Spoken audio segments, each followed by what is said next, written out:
Thanks very much, Sarah. Sarah's great at helping us host these events, and we really appreciate it. Especially now I'm eating into our evenings before we've eaten into our Saturdays. So thanks very much. Yeah, and as Sarah said, this is one of two. The second one is on Wednesday evening at 7 o'clock. So tonight I'm mainly covering the browns species, the blues, skippers, hairstreaks, and a few other rarities and things like that in there. And then on Wednesday I'll cover the whites and a few of the more kind of garden varieties if you want, and a few other rarities. So just to kind of quickly, we didn't actually check that it moved along, Sarah, did we earlier? I meant to do that. So I'm trying to move it along and it hasn't. Right. Oh, hang on. It's me. No worries, we're grand. I've got too many keyboards. Okay, so resources that you might want to look into yourself. Oh, it has kind of gone a bit skew. Hopefully it doesn't do that too much as we go on. I see that some of the text here is kind of missing, but we'll manage. So the life cycle of Britain and Ireland's butterflies by Peter Eales there, the colourful one. That's a newer book out last year, and it is kind of now becoming the most comprehensive and the one that people are most referring to. It is a large book. It is a little bit of an investment too. So that's for the real keen. And then you've got the pocket guide to butterflies, the other one that's pictured there. And then there's a couple of names of books as well, if you were interested in. The pocket guide one is very comprehensive, and I think it gives good comparisons now as well for those species that look similar. And then we have good websites. ukbutterflies.co.uk is really good for very comprehensive on all species, and it has flight times as well, which you can actually go to a certain page. It also has a good comparison page as well for various species. Butterflyconservation.org, obviously the big charity in the UK, all about conserving British butterflies. And then locally we have a Facebook one called Insects of the Channel Islands, which some of you may know, and that's really useful. It's really friendly one as well. If you take a picture of a butterfly, you don't know what it is, people are really helpful and really kind and everything like that. So it's a really nice one to tune into. And then Sue Clark, who originally helped set up the monitoring scheme over here with Nina Cornish, her and her business partner David Green, they are going to be producing some ID sheets. They're soon to go live, she told me, on the Wiltshire Wildlife Trust. So that might be something to keep an eye out for. I'm looking forward to seeing them myself. And Sue and David's pictures feature mainly in this presentation, so I thank them for that. So yeah, and there's some really handy resources to have. So things to consider when you're going out and looking at butterflies and you're trying to know different species is the time of the year, which is what I was referring to with the flight time. So some butterflies, say, emerge in July, some emerge now. We're obviously having some overwintering species, so some of them can actually find a sheltered space as a butterfly and overwinter, say in a bunker or a hole in a tree or something like that, and emerge now. Or you can have some that will emerge quite early on, like speckled wood. Another thing to consider sometimes is behavior. So they say holly blues fly higher and more direct, and common blues fly lower. So that's a behavioral thing. And then the habitat that they're in. So some might prefer openings in a woodland, like sunny spots within a woodland, and others might prefer like a grassland area with rocky bits, so depending on the species. And in this, I will try to show the differences when a male butterfly looks different to the female. So we'll start with the speckled wood. So as I say here, it prefers the sunny spots and edges and woodlands. It's one that I wanted to start with. I actually think I saw one today in a meadow, but it was quite, it wouldn't open its wings for me, and it had gone too deep in for me to get a good look at. But anyway, the dark brown with cream yellow, pale orange colour speckles, and that can be kind of a more orangey colour in our species here in Jersey. Not quite sure exactly why that is yet, but so that yellowish kind of cream can be more orangey in one of the broods that we have. And we have 2 broods per year. And the males are actually quite territorial, and they'll fly up and around depending on other butterflies coming past. So then is the meadow brown, as I brought up next. Let me just bring my notes out. So this is another abundant butterfly we have in Jersey. So we can see here it's brown upper surface mainly, and the female has more obvious orange markings. Now I'm not sure if you can see my mouse actually when I kind of circle around things, or do I need to bring in a... No, we can see your mouse. You can see, okay, great. The arrow going round. So it has more obvious orange markings compared... Oh, I've done that wrong, haven't I? I'm gonna have to double check that. The female compared to the male. I think it's the female has the more obvious orange markings, and I've just mixed up my words. And then on the undersurface, it's the female here has a higher contrast. The male here is here on the left, and there is not as high a contrast thing. So that's just to show that there is that variation in them. When we ask people to go and monitor, we're not asking them actually to decipher if they've seen a male or a female. It's just to highlight that they can look different. Same with our blue. I'm actually going to try and look that up now. Same with our blue. The male blue is very bright blue, as you'll see later, and the female's got a kind of brownier color. So they tend to come out towards the end of May into early June. You'll start to see them in Jersey. Yeah, and the lower wings are generally brown. So then you keep that one in mind, and then we'll go to the next one, which is a gatekeeper. And you think, oh, it's quite different. But sometimes in flight, the females and the males can actually be fairly similar looking. So another name it's known as is the hedge brown. We're kind of, I think recording is now more keeping to gatekeeper. But if you see it referring to a hedge brown, you'll know it's the same species. This one is often seen basking. It has a shorter flight period, and at the end of June on until August. So that's kind of what's going to help you decipher if it's going to be different to the meadow brown. And there's this dark band here on the male, you can see here. Now, you might think, well, I'd like to see that in a bit more detail. So here I have comparing the meadow brown here is on the left and your gatekeeper is on the right. So what you can see here is the single eye spot they refer to. So this is the white dot is kind of known as the pupil to the full eye spot in the black. And in the gatekeeper, you have two white dots. So apparently, though, you can get gatekeepers with one eye dot. I haven't seen it myself, but they do say, you know, you can use that as an identifying feature, but try and look for others. Again, it'll be this one, and then this orangey is more across the wings. And then you've got these white spots here. And again, these white spots are present on the lower wings, on the underside of the lower wings, or the hind wings. Again, it's kind of more busy. There's a higher contrast, even though this is the female of the meadow brown, there's a higher contrast between the two colors. It's more busy looking.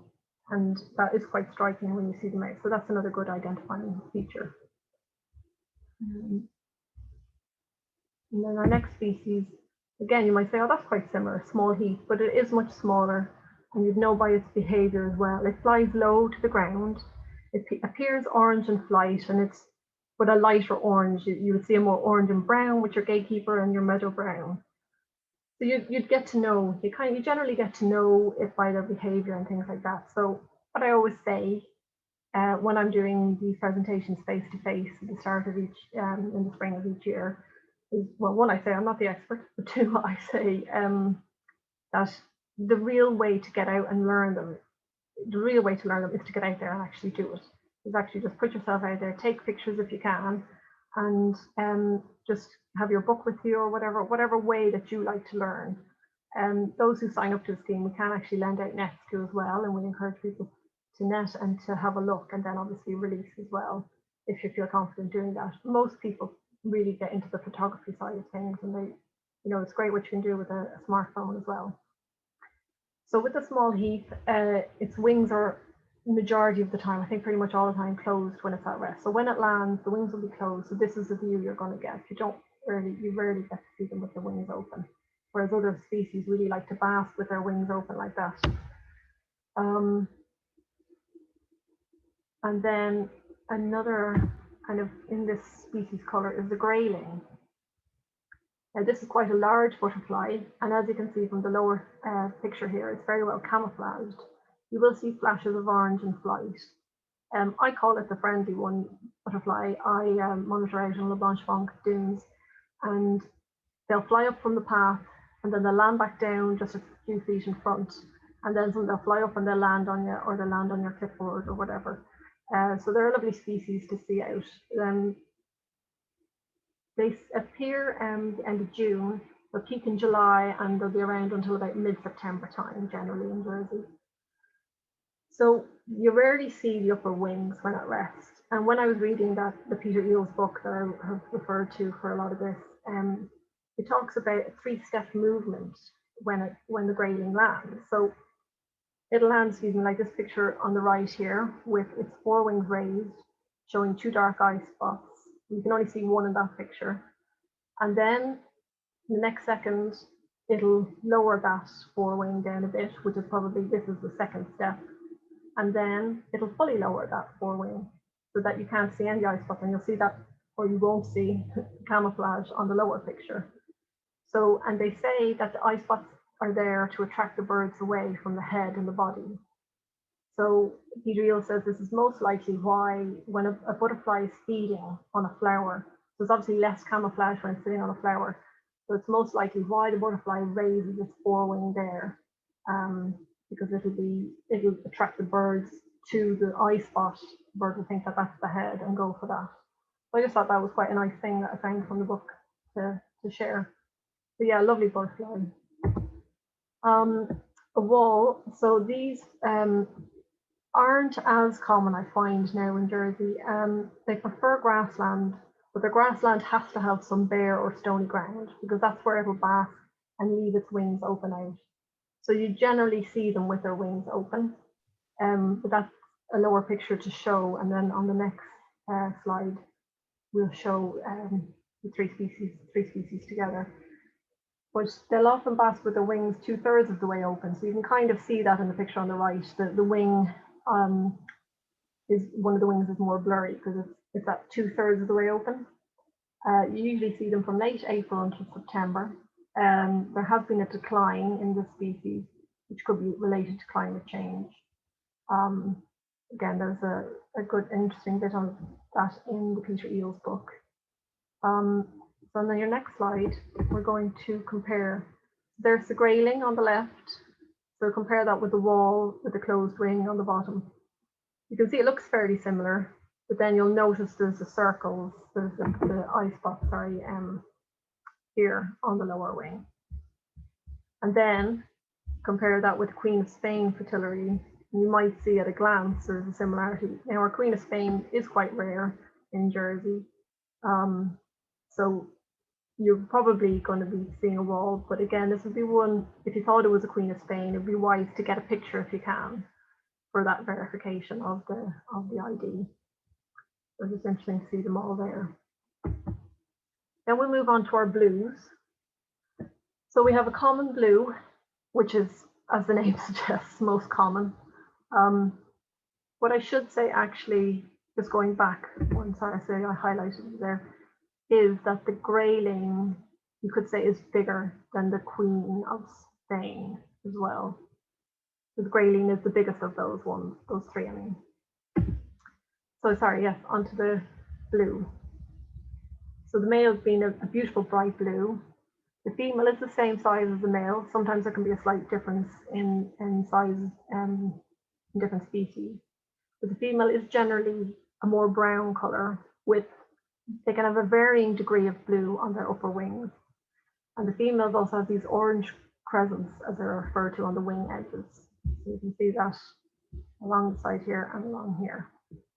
So they don't pop out like another species we'll come to, but they are there. And the common blue, we get them quite a lot in Jersey. They feed on a variety of different flowers in grasslands. They feed on bird's foot trefoil, clover, knapweed, and ragwort, but many other flowers as well. are found in a variety of habitats for this reason. Now its flight period is from May to September. So, and it is larger than the brown Argus, which we'll come to after the next one. So we'll move now on to the holly blue. So the holly blue has 2 broods per year. It appears in April, so we should start to see them soon. And it'll peak in May, and then the second brood will appear in July, and it'll peak in August and last until September sometimes. The first brood depends on holly, I believe, and the second brood depends on ivy. So that's quite interesting how the different times of the year, they depend on different plants.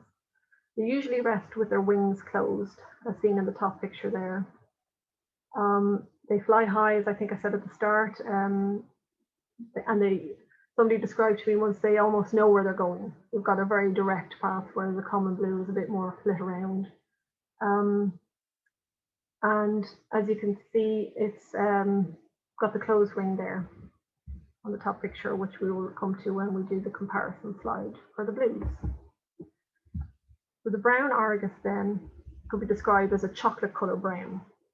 It rarely has blue scales, except maybe you'd have an iridescent sheen of blue, unfortunately, in a newly emerged adult. And then you'll have this black cell, you can just see. This is on the common blue as well, but it's a lot more pronounced apparently in the brown Argus. I've never seen that as a diagnostic myself. I have seen it, but I haven't used it. And then the orange crescents, especially on a newer one, will, my mouse, oh no, there it is. The orange crescents pop a bit more if you want. They are smaller than the common blue as well. And then they have a more zigzag, quick flight, apparently as well. Now, I have gotten my eye in a bit more on them from surveying the dunes. And yes, when they fly off, when I'm getting that close to the picture, I've nearly got my picture, and then they fly off, and then I've just lost them, and that's just generally it. So I usually think to myself, it was probably a brown Argus, because it just zipped off too quick. So Peter Eel's book, he likened it to a spinning coin, making it difficult to follow in flight, if that's of any help to anybody. So this slide now helps us with the comparison. So the female common blue here on the left, and the brown Argus then in the middle, and holly blue on the right. So the female common blue has some blue scales or blue color to her wings, whereas the brown Argus doesn't. What is also clear is that the orange crescents are fairly strong and clear on the brown Argus. You can also see the black spot here, as I referred to in the last picture. The underwing of the species can provide a clue, but obviously this can be tricky to see in the field. So it's either by capturing it or a photograph that you will see this identification feature. So I've already got one of them highlighted, but if I click again, so now that circle has appeared. So it's 2 dots together, and they refer to it as the figure of 8 because it looks like a number 8 all together like that. So that's one of the key things to see. Another, and that's on the brown Argus, on the underside of both the male and the female brown Argus. So then there's this dot. If you look back over to the common blue, I'll make it disappear and appear again. However, to see that, the common blue would have to have its forewing raised enough to see it. If it drops that forewing down a little bit more, that's going to disappear. So it's mainly that figure of 8 on the brown Argus or the single one here that you're looking for that will help determine. And here you can also see the difference in the underwing of the common blue and the holly blue. So the holly blue has no circles around its dots, and it has no orange markings. It also gives off a kind of more silvery color, like a pale blue silvery color. So that can help when they're at rest to help see. So one of my favorites now, and this is one of my pictures, I managed to squeeze one in. So it's not the best, but I didn't have a lot of small copper pictures that I could choose. They are small butterflies, small but striking. They're such a beautiful color when you see them. I don't think any picture ever really does them justice, really. They live in a variety of habitats and they can have 2 or 3 broods. And I haven't got their flight time, but I think they're out. I think they're out more June till September time. But we can check that again. So they're usually, I mean, they might seem, you know, if you're new to all of this, it might seem a little bit similar to what was that one earlier, the wall or that. But when you see a small copper, when you first ID it, you'll never forget it again, and you won't mistake it for another one. Then we move on to the large skipper. So this color variation on the 2 wings. So they hold their wings open. It is open, but they call it on 2 different planes. So you can see the wings here, and where normally they lie them flat on each other and open out together. So it's open on 2 different planes. And you can see the color variation there. It's dappled. And the antennae, I call it, it's not really used to define the species, but this little loop here, it's like an L for large, is how I use it. And they are larger than our other species, which is the Essex skipper. So we used to think we had the small skipper here, and they were difficult to tell apart. But now we're pretty certain it's just the Essex skipper we have here now. So they are more uniform in color. As you can see, they are smaller species as well. And they also, if it was tricky to tell if from the large, they have a shorter flight period from June till August. We're going fine for time, so that's good. We're probably going to be done quite sooner rather than later anyway, so that's grand. The green hairstreak. So this is our only green butterfly. Although it is difficult to see the color when it's in flight. I learned this also from the Peter Eales book, that the green color, it's not caused by a pigment. It comes out according to the light hitting cells in the wing scale, and it's an iridescent effect. So that green, you know, beautiful green will change depending on the direction of the light and the angle of the butterfly's wings. It also settles with its wings closed, which can make it easier to find or more difficult to find, depending on the habitat that it's in. So that was the green hairstreak. We also have purple hairstreak and white letter hairstreak have been found here in Jersey. It's not so difficult to identify these, but really it's difficult to see them in the first place. I haven't seen either of these species yet, but I haven't gone out looking for them in the way we should be looking for them. I was at the Butterfly Conservation Recorders meeting online there on Saturday, and they are going to trial hopefully a new method to survey for these. The reason being is that they're often up high in the treetops, and when we survey for butterflies, we're looking in a 5 meter square box around us, and we don't project it up to the treetops. So it will be interesting to see how this new survey method might work for us. But yes, they're going to be unmistakable. The white letter hairstreak, so called because this line makes a W appearance. And then purple hairstreak has these beautiful little tails, as you can see here and here. And it is, again, it's an iridescent sheen, so it'll look different in different lights. So also for purple hairstreak here on the left, they'd be flying around the tops of oak and ash trees. For the white letter hairstreak, they'll be flying around the tops of elm trees usually. White letters will feed from flowers on ground level if needs be. And both species, they recommend looking, I think, evenings rather than during the heat of the day, and useful to have binoculars of some description to help. Obviously, if you're looking up, it's the silhouette you're going to see, so it is quite a tricky thing. Then we have another couple of rarities, long-tailed blue and Queen of Spain fritillary. So I mentioned the Queen of Spain earlier just as a kind of heads up, if you will, that you know it can look like some of our other more common species. The long-tailed blue, so called because of this, it's hard to see it, but it's this tiny little tail. These are the tails when people talk about butterflies, and they can lose these tails if a bird comes down to try and predate on them because of the dots. The dots are trying to look like eye spots, lost my knife again. These dots are trying to look like eye spots to trick a bird or a predator into thinking that this is the head end. So they'll just get a clump of tail, a clump of wing, or they might get the tails, and the butterfly will be safe. So this here, I'm pretty sure is a male, and the females are a bit more of a, what is it, butterfly conservation, so they're like a duller bluey brown in colour. So they are rare. They're beginning to see them more and more in England, so that's what makes it exciting. We're seeing them more here, and then they're starting to see them more in the UK. So they're obviously making that way up, whether it's due to climate change or changing habitat.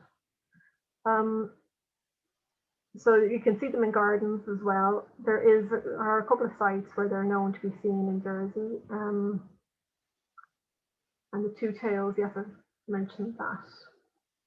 So, oh yeah, butterfly conservation, also called an exotic migrant.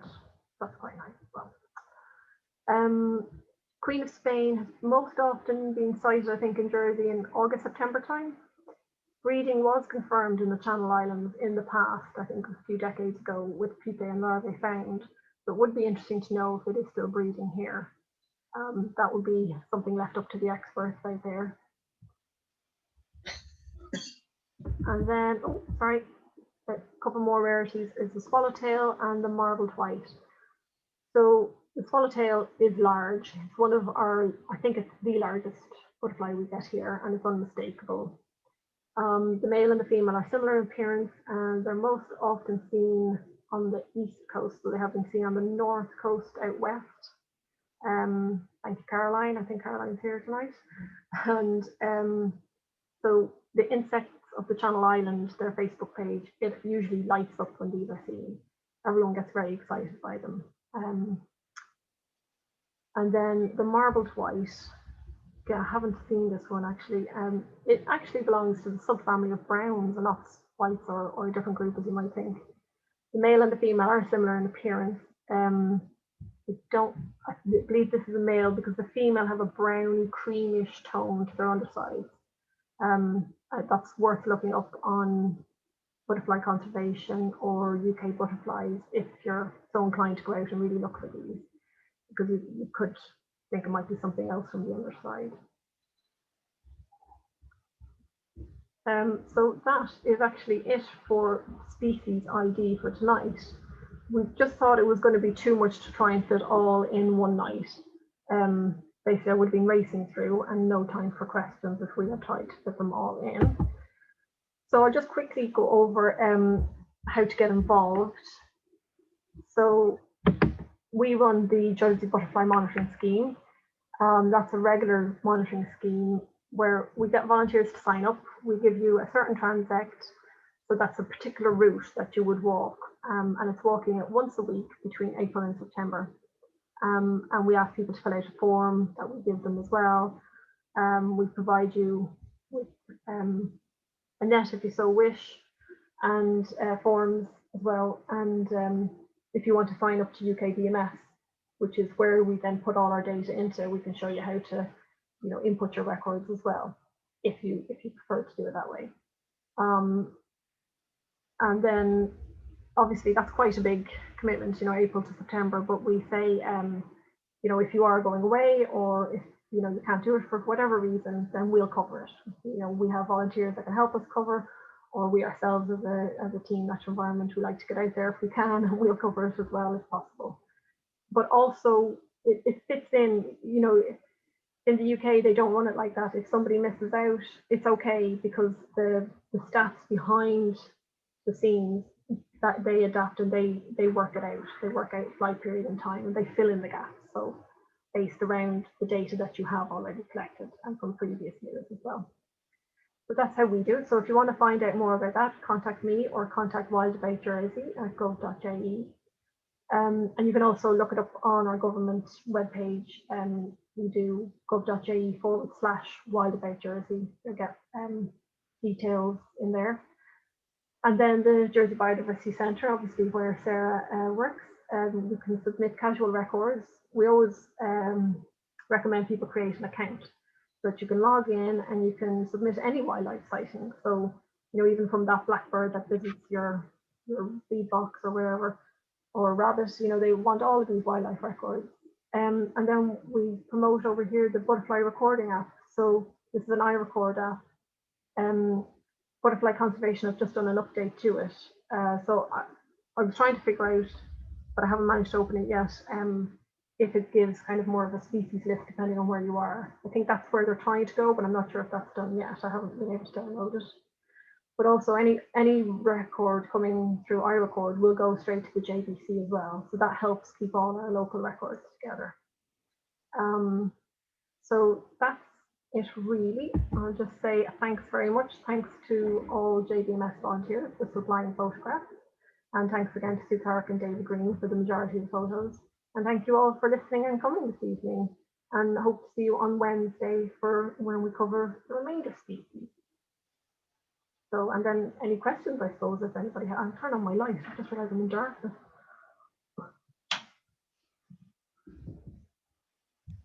Thank you, Denny. Yeah, I totally agree with you. There's so many species, it would be too much to fit it all in. We've had some kind of questions about getting the PowerPoint. I'll send it out as a PDF so you can kind of review it and have it as an ID guide. But we're also recording it, so we will be kind of sharing that with you after, so you can catch up. But the butterfly recording app, I'll just show you kind of what it looks like. So there's a huge kind of list of photos, and you can scroll through.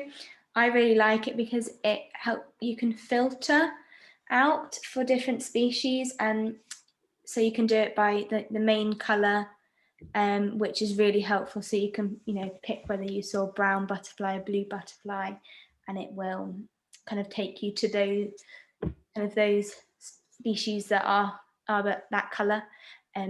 If you are using any UK books and also the butterfly app, I would just be wary that there are some species that we don't have in Jersey, which is why it's always kind of great if you can to get a photo, and then you can kind of spend some time at home checking the book, or you can pop it on a Facebook group, so that you can kind of make sure that you have a go definitely first before you put it on the Facebook group, because everybody's so quick to answer. It can kind of take away that learning experience from you. But just some tips. Do we have any questions? If you do, please just unmute yourselves and ask Denny. Likewise, I know with so many, it's, you know, if you have questions, you can contact me again. It's harder when there's a lot of people. It's great to see so many people. I'll stop now in case somebody does want to know.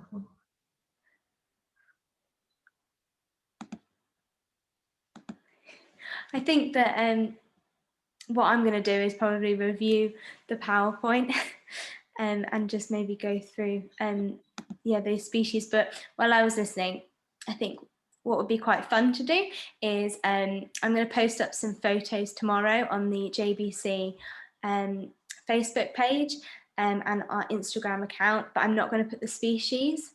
I normally do. I'm just going to put the photo up so that you can have a go at IDing those, and I will just do the species that we've done this evening. We've got a question. How long does a butterfly live for roughly? So that's a good question. Yeah, it depends on the species. So as I said, you know, some can overwinter. So generally, I mean, it's a matter of months, really. It's quite, you know, that's in butterfly form. Of course, they have their egg, their pupae, they have different levels of pupae, different instars, then they have their pupation emerge from their chrysalis into butterfly. So as a butterfly itself, it's generally, well, for some even it's maybe a few weeks, not even going far as a few months. But today, when I was walking to school through the meadow, clocked 5 peacocks. So they're one of the ones that will overwinter. So they'll find that nice, you know, stable temperature spot, and they will overwinter. And then as soon as that weather warms up a bit and there's a few flowers around, they'll be out to nectar feed as quickly as they can. And sometimes you'll see that they'll look a little bit draggled. So the one I one of the ones I finally managed to photograph today, making me late for the school run, was looking really pristine. So it obviously had a good place to stay. So depending on the species, depending on the many months it can last.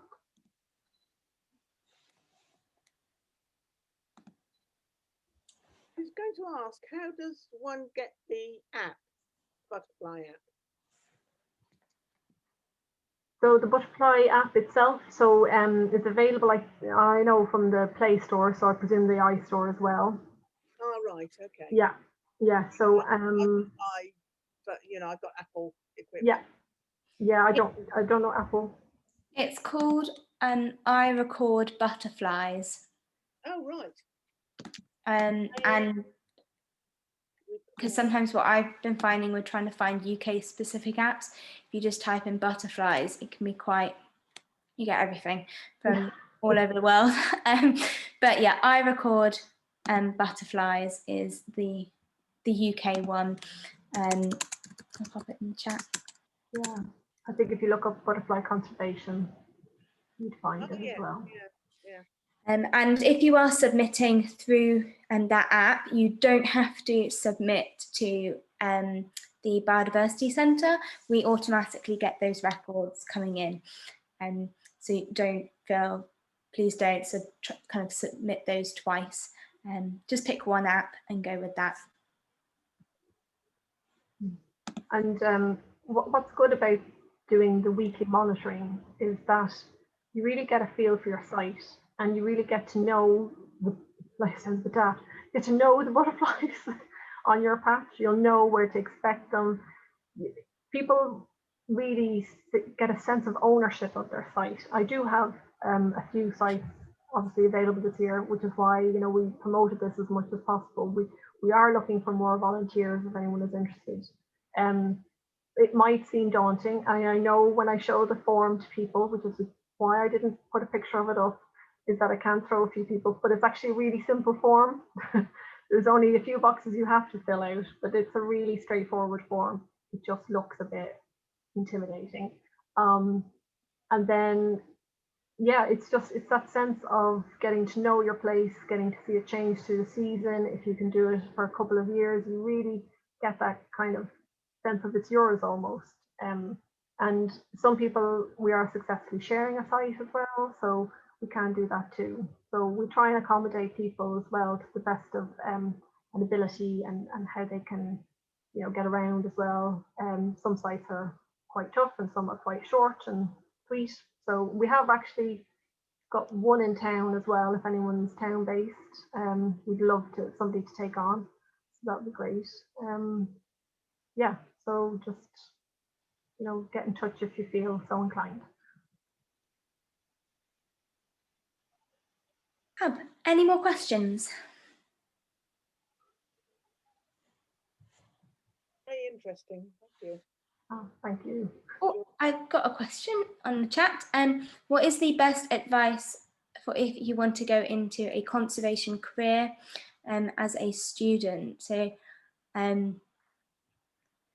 sign up to a monitoring scheme. yeah, that's what I was going to say. So get some experience, and these kind of citizen science monitoring schemes are a great way to get knowledge, but also practical skills. Joining projects as well, you know, in a team. I know from my younger days, you know, that was all about being able to get out there and join in. I mean, I got lucky sometimes, but generally you're doing volunteer work at the start. I don't know anyone who hasn't gotten into it without doing some stint as a volunteer, but that's where I think we're very lucky in the Channel Islands. There seems to be so much that people can get involved in. The pollinator group is across the Channel Islands as well, so there might be something in there. On Wednesday night, I'm also going to talk about fit counts, which is just a 10-minute survey that people can do. So that's quite interesting as well, to, you know, help get your eye in for different things. And it's looking at it's a flower insect time count, so it's only looking at insect groups. You don't have to go down to species level. You can just say, oh, a butterfly came in, or a beetle came in. Some of the groups are a little bit tricky, I won't lie too much, but it's 10 minutes of sitting and waiting for nature to come to you. And that's quite a lovely way of, in this mindfulness, in this, get outdoors, get connected to nature. It's actually a lovely survey to do. So really, we're trying to encourage our butterfly monitors to incorporate that if and when possible, because I know, sometimes time is of the essence, but we'd love for people to get involved in that.